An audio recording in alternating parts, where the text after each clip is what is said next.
بسم اللہ الرحمن الرحیم۔ السلام علیکم ورحمۃ اللہ۔ مجھے امید ہے کہ آپ اپنی زندگی سے بےحد مطمئن ہوں گے، خوش ہوں گے، اللہ تعالیٰ کی حفظ و امان میں ہوں گے، اور جہاں پر بھی ہوں گے بالکل خیریت سے ہوں گے۔ امید ہے آپ کو ہماری پچھلی ویڈیو پسند آئی ہوگی۔ آج پھر ہم آپ کو دکھا رہے ہیں ریاض کے کچھ ویوز۔ ایک تو آپ کو نظر آ رہا ہوگا کہ آسمان پہ کچھ بادل ہیں، لیکن یہ بادل بس ہمیں بہت دھوکہ دے رہے ہیں اور کوئی بارش کا امکان نہیں لگ رہا، اس لیے کہ یہ بالکل سفید بادل ہیں۔ آج ہم دکھائیں گے آپ کو ریاض میں سورج غروب ہونے کے منظر۔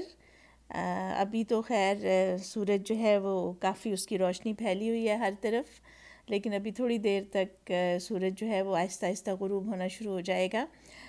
کچھ منظر بہت خوبصورت ہوتے ہیں، جیسے سورج کے طلوع ہونے کا منظر، اس کے غروب ہونے کا منظر، چاند جب پورا نکلتا ہے اس کی روشنی، اس کا منظر، اور اسی طرح سے اور چیزیں۔ اب یہ دیکھیے کہ اب یہ سورج جو ہے یہ آہستہ آہستہ اپنے گھر کی طرف جا رہا ہے، اور اس کی روشنی تھوڑی سی کم ہوگی، یہ اتنی بہت اس طرح سے نہیں رہا کہ ہم اس کو دیکھ نہ سکیں۔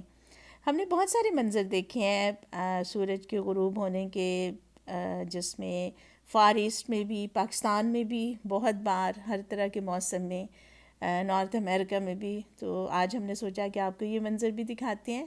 صحرا میں بھی سورج کے ڈوبنے کا منظر بہت خوبصورت ہوتا ہے، اور وہ اس لیے بھی خوبصورت ہوتا ہے کہ صحرا میں عموماً آسمان صاف ہوتا ہے، تو نیلے آسمان پر اور صاف آسمان پر یہ منظر بڑا واضح نظر آتا ہے۔ ریاض بہت خوبصورت شہر ہے اور بہت پرانا بھی ہے، اور اب تو خیر یہ گلوبل سٹی ہے، بہت بڑی ٹورسٹ ڈیسٹینیشن ہے، لوگ یہاں آنا بڑا پسند کرتے ہیں، اور ریاض کی ایک اپنی دنیا ہے۔ اس میں جو ہے وہ ہر طرح کی جو سہولتیں ہیں وہ بھی موجود ہیں یہاں پر۔ اور یہ دیکھیے اب سورج جو ہے وہ ہمارے ساتھ کچھ آنکھ مچولی کھیلنا شروع ہو گیا، ہمارے کیمرے کی زد میں نہیں آ رہا، آدھا نظر آ رہا ہے، لیکن آدھا سورج جو ہے وہ عمارتوں کے پیچھے چھپ گیا ہے۔ ریاض میں اٹ سیلف ڈاؤن ٹاؤن تو نہیں ہے، لیکن اس کا ایک علاقہ ہے جس میں بہت سارے اسکائی اسکریپرز ہیں، اور ریاض کی سب سے اونچی بلڈنگ یعنی کنگڈم ٹاور بھی وہیں پر ہے، اور اس کے قریب ہی فیصلیہ ہے جو ریاض کی سیکنڈ ہائیسٹ بلڈنگ ہے۔ جی اب دیکھیے سورج صاحب پورے کے پورے نظر آنا شروع ہو گئے ہیں، اور اب اس عمارت کے پیچھے چھپنے کی تیاری کر رہے ہیں۔ ہم بھی خوب تعقب کر رہے ہیں سورج کا، حالانکہ وہاں تک ہم پہنچ تو نہیں سکتے، لیکن چلیے جہاں تک ہم ان کے پیچھے پیچھے جاتے ہیں، جہاں تک ہماری پہنچ ہے ہم بھی چلتے رہیں گے، اور ساتھ ہم یہ خوبصورت آسمان بھی دیکھتے رہیں گے جس پر کچھ تھوڑے سے بادل نظر آ رہے ہیں۔